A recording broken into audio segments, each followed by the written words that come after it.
The winter of 1968 hit Chicago like a freight train. By early December, the city was buried under layers of snow that refused to melt, piling higher with each passing storm. The wind that swept between the tall buildings downtown didn't just blow, it cut. It sliced through coats, through skin straight to the bone. Most people who ventured out did so with purpose. Heads down, scarves wrapped tight, moving fast from heated building to heated car to heated home. Nobody lingered. Nobody took their time. The streets belonged to the wind and the cold. Dean Martin stood outside the Morrison Hotel on Madison Street, watching his breath-formed clouds in the frigid air. The business meeting had gone well, better than well. Another contract signed, another deal closed, another zero added to an already impressive bank account. At 51 years old, Dean was at the peak of his career. The Dean Martin Show was dominating television ratings. His albums were selling by the millions. Las Vegas paid him a fortune just to show up. His name on a marquee guaranteed a sold-out show. He was one of the most recognizable men in America, beloved by millions who saw him as the epitome of cool, charm, and success.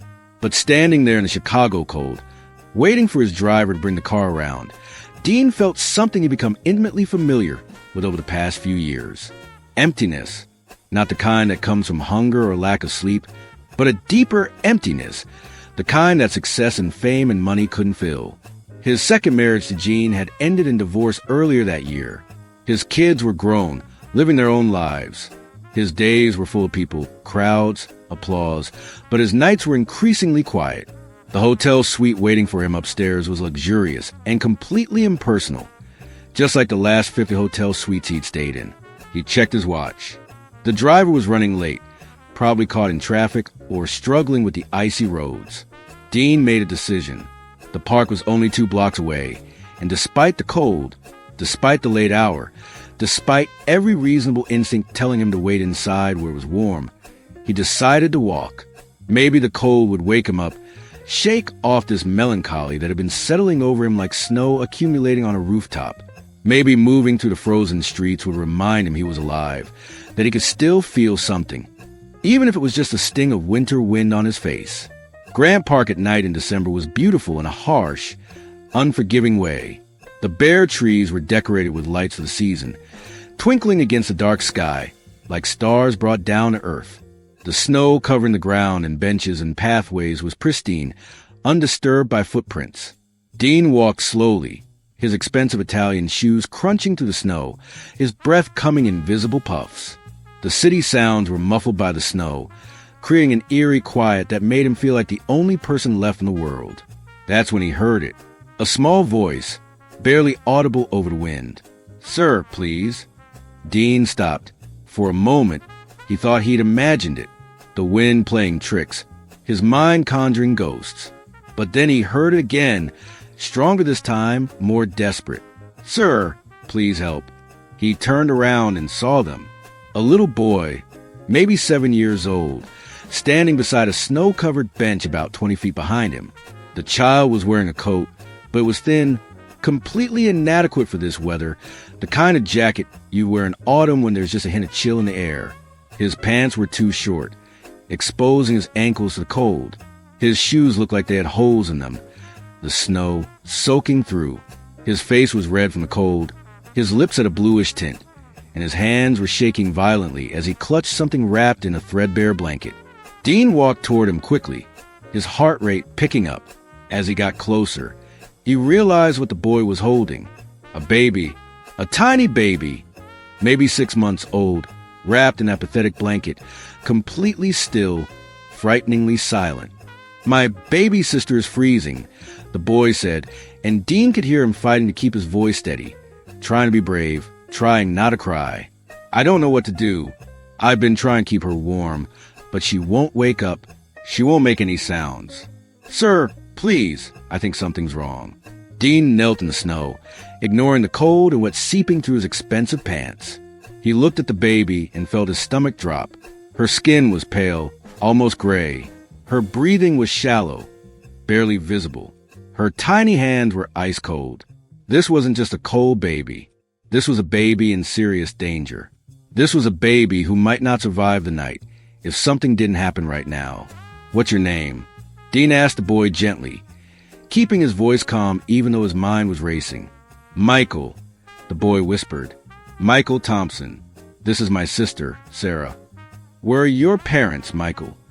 The boy's face crumpled, tears finally breaking through. "Our mom said she had to go somewhere. She said she'd be right back. She told me to wait here with Sarah, and she'd come back in a few minutes. But that was..." He looked at the sky, trying to figure out how long it had been. That was when it was still light out. It's dark now. It's really dark and really cold, and she never came back. Dean felt anger flash through him, hot and fierce. What kind of person leaves two children, one of them a baby, alone in a park in December? What kind of person walks away and doesn't come back when the temperature is dropping and the snow is falling and night is coming? But anger wasn't going to help these kids right now. Action was going to help.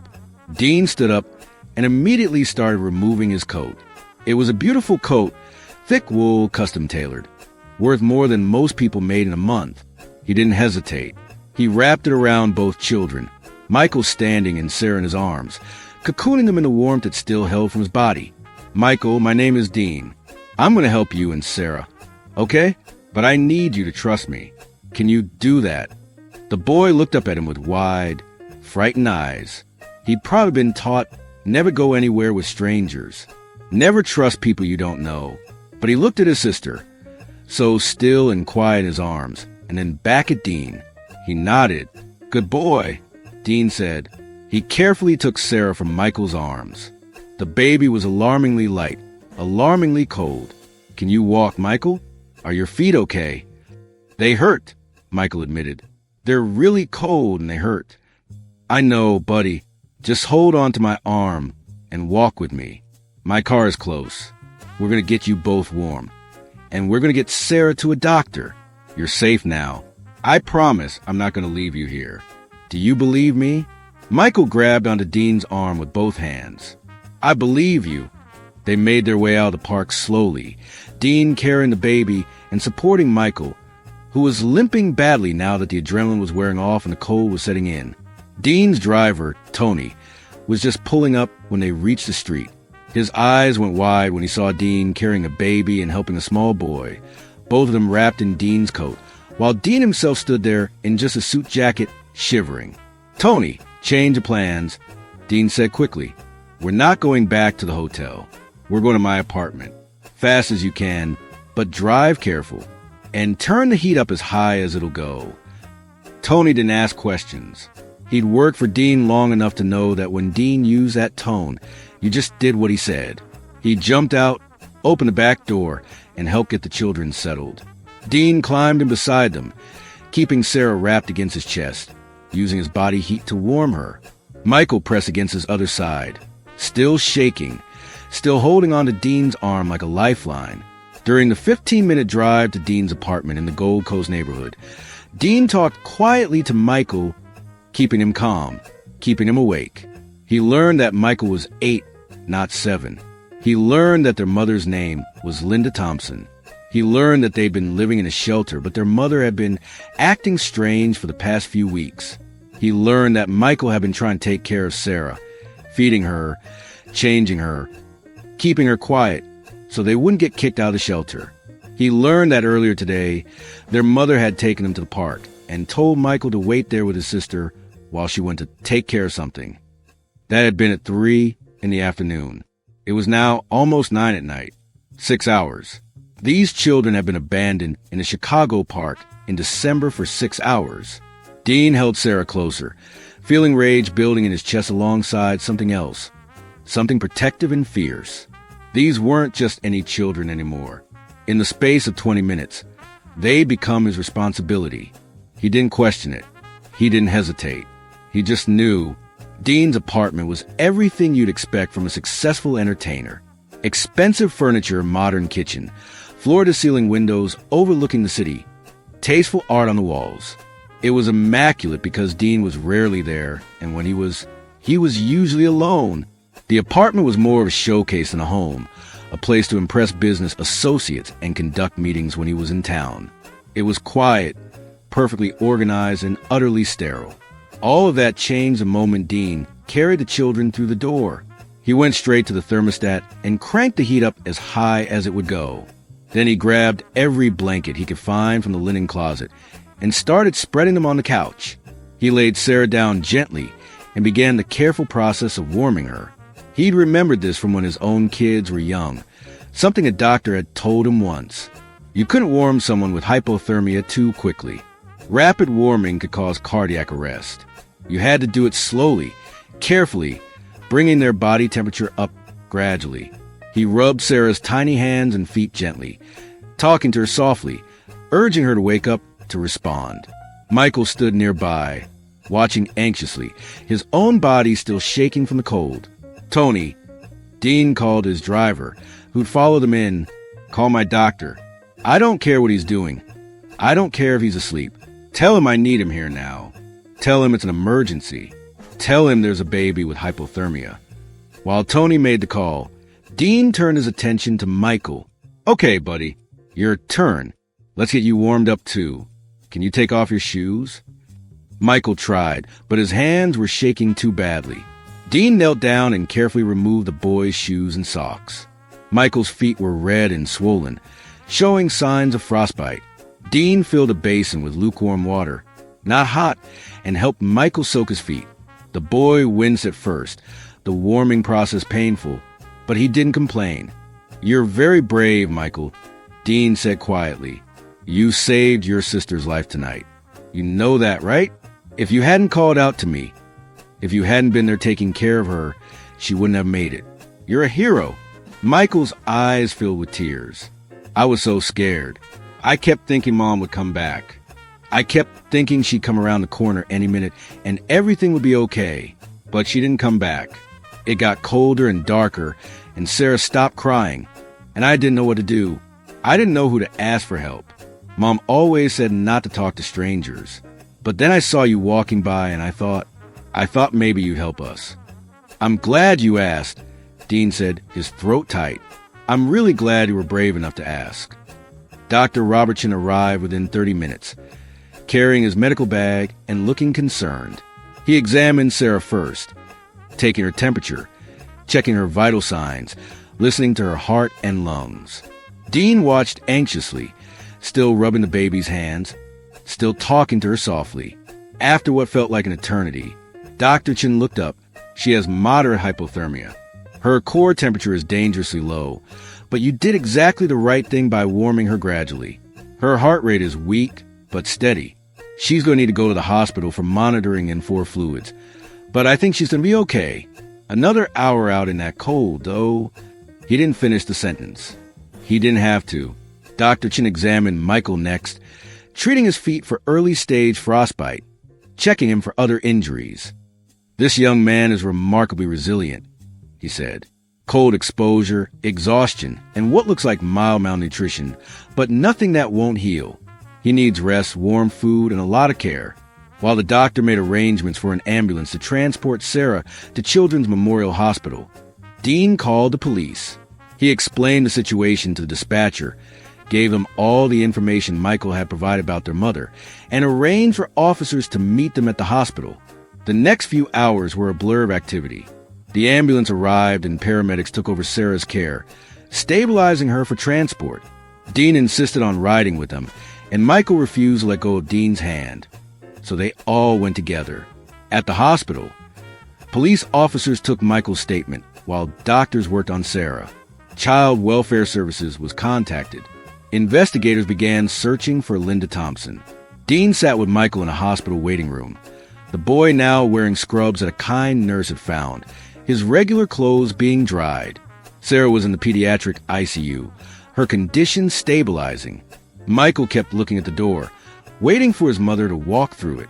"She's not coming, is she?" Michael finally asked, his voice small. Dean didn't want to lie to him. "I don't know, Michael, but I do know that you and Sarah are safe now. That's what matters. What's going to happen to us?" Before Dean could answer, a woman approached them.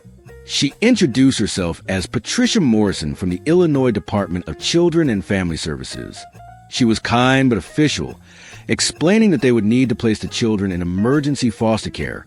while they investigated the situation and searched for their mother. Where will they go? Dean asked. We have several emergency placement homes that... They can stay with me, Dean interrupted. Patricia looked surprised. Mr. Martin, I appreciate the sentiment, but emergency placement requires approved foster homes with proper vetting and... Then vet me, Dean said firmly. Do whatever checks you need to do. I have the space. I have the resources. And I'm not letting these kids go to a stranger's house tonight. Michael has been through enough.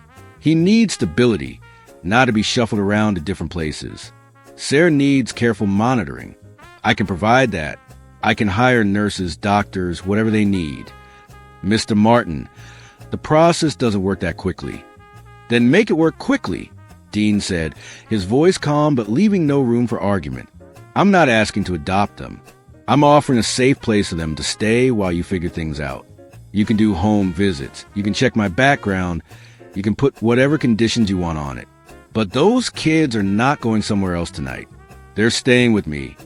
Patricia looked at Dean for a long moment, then at Michael, who was gripping Dean's hand tightly, his eyes pleading. She sighed.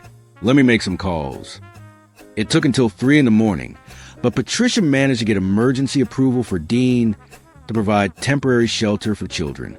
There were conditions, daily check-ins, scheduled home visits. Dean would need to complete a full background check. But for now, for tonight, the children could stay with him. Sarah was released from the ICU at dawn, her condition upgraded to stable. Michael had fallen asleep in a hospital chair, his head resting against Dean's shoulder. Dean hadn't slept at all. He just sat there, feeling the weight of the small boy trusting him, feeling the responsibility settling onto his shoulders like a coat far heavier than the one he'd given away in the park.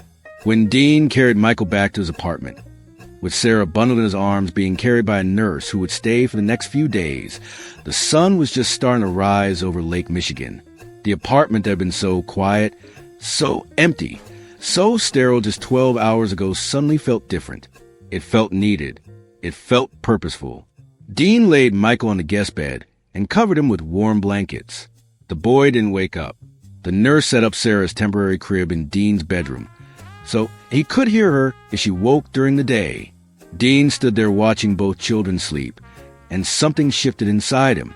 The emptiness that had been his constant companion for so long began to fill with something else. Fear, yes. Uncertainty, absolutely. But also something he hadn't felt in a long time. Purpose. The sense that he was exactly where he was supposed to be, doing exactly what he was supposed to do.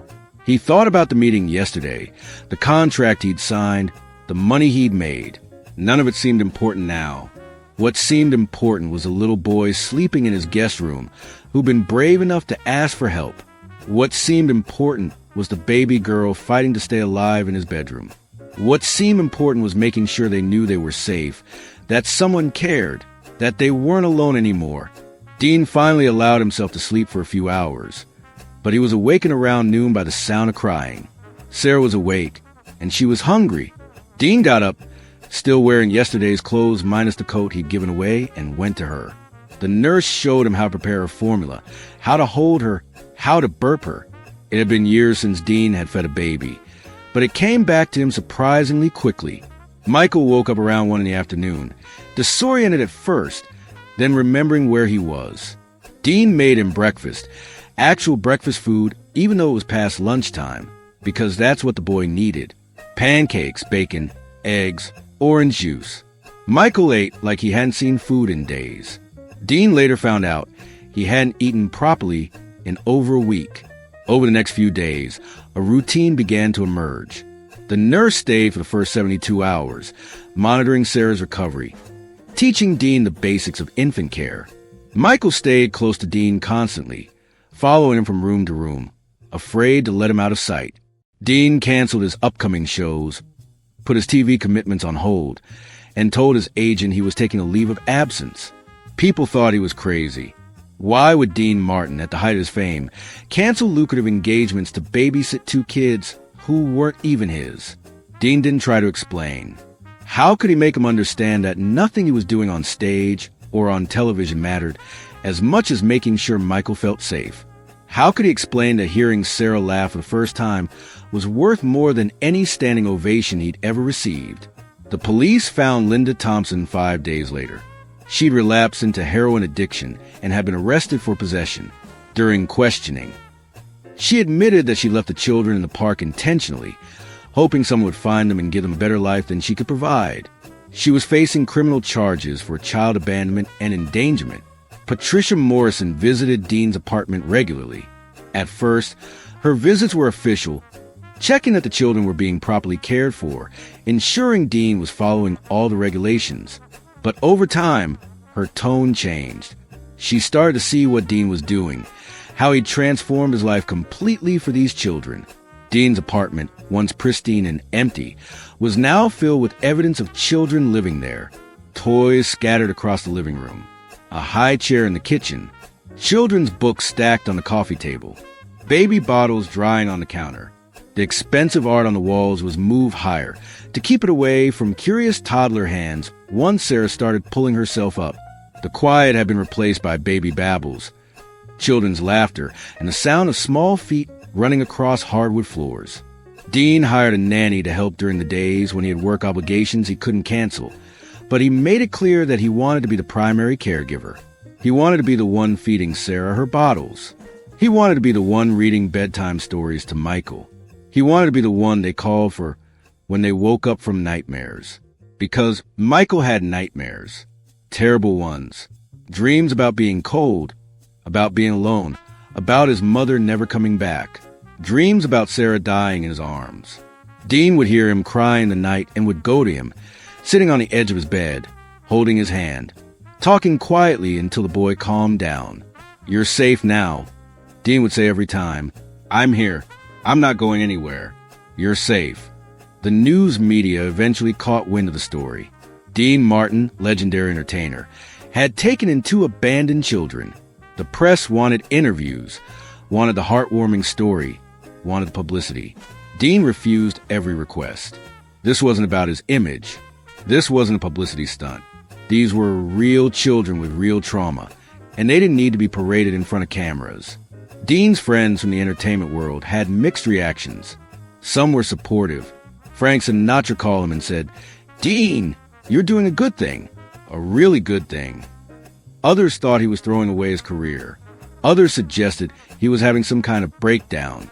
Dean didn't care what anyone thought.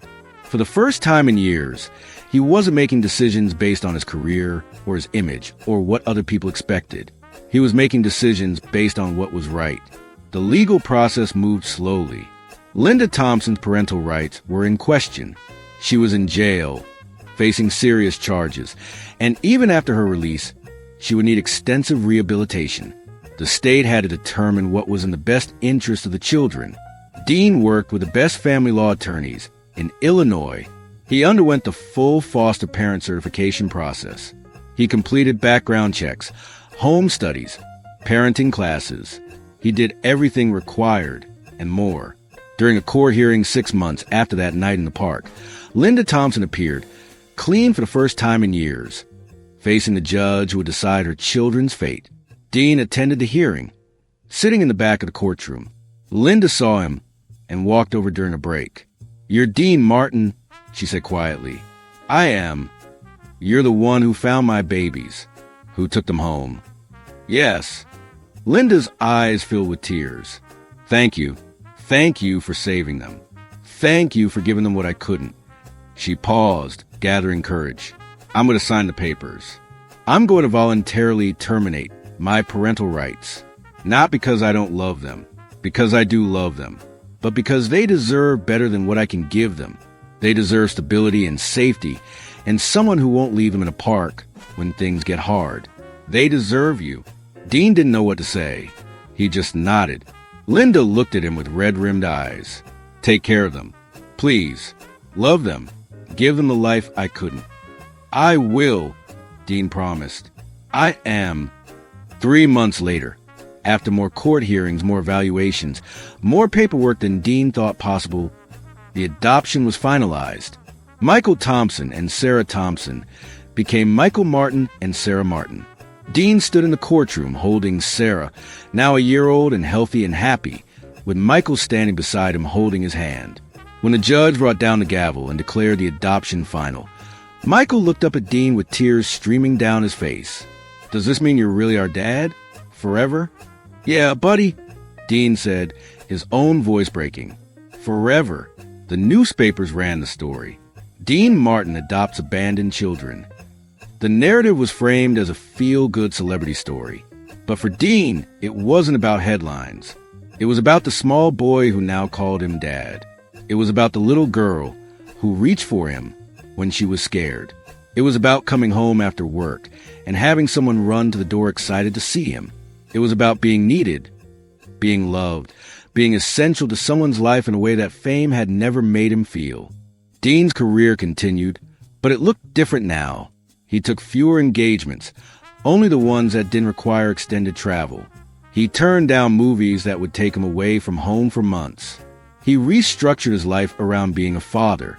Some in the industry said he was wasting his talent, throwing away opportunities. Dean saw it differently. He was finally using his success for something that mattered. On a winter evening 2 years after that night in Grant Park, Dean sat in his living room, which now looked nothing like the sterile apartment it had once been. Toys were everywhere. Crayon drawings covered the refrigerator. Small shoes were piled by the door. Sarah, now almost 3, was sleeping in his lap, her small hand clutching his shirt. Michael, now 10, was at the table doing homework, occasionally asking Dean for help with a math problem. The silence that used to define Dean's life was gone, replaced by the beautiful chaos of children. The emptiness had been filled. The loneliness had been transformed into connection. Dean looked at his children and felt something he'd been searching for his entire life. Contentment. Not the fleeting satisfaction of applause or the temporary high of success, but deep, lasting contentment. The knowledge that he was exactly where he was supposed to be. Michael looked up from his homework. "Dad, did you really give us your coat that first night? The really expensive one." "Yeah, I did. Do you miss it?" Dean looked at his son, then at his daughter sleeping peacefully in his arms. "Not even a little bit. Best trade I ever made." That night, after tucking both children into bed, reading stories, checking for monsters in closets, getting drinks of water, and providing one more hug, Dean stood in the hallway between their rooms. He thought about the man he'd been 2 years ago. Successful, wealthy, famous, empty. He thought about the decision he'd made in the park that night. To stop and help, to take responsibility, to change his entire life for 2 children who needed him. People often asked him if he regretted it, if he wished he'd just called the police that night and let the system handle it, if he missed his old life. Dean's answer was always the same. No, not for a second, because that night in the park, when he heard a small voice say, "Sir, my baby sister is freezing," Dean Martin found something more valuable than all the fame and money and success in the world. He found purpose. He found love. He found home. The coat he'd given away that night was never recovered. Dean figured someone had taken it, probably sold it, maybe used the money to get through their own hard times. He hoped whoever took it needed it. He hoped it kept them warm, because that coat, expensive as it was, had done something far more important than protect him from the cold. It had saved 2 lives. It had started a family. It had transformed everything.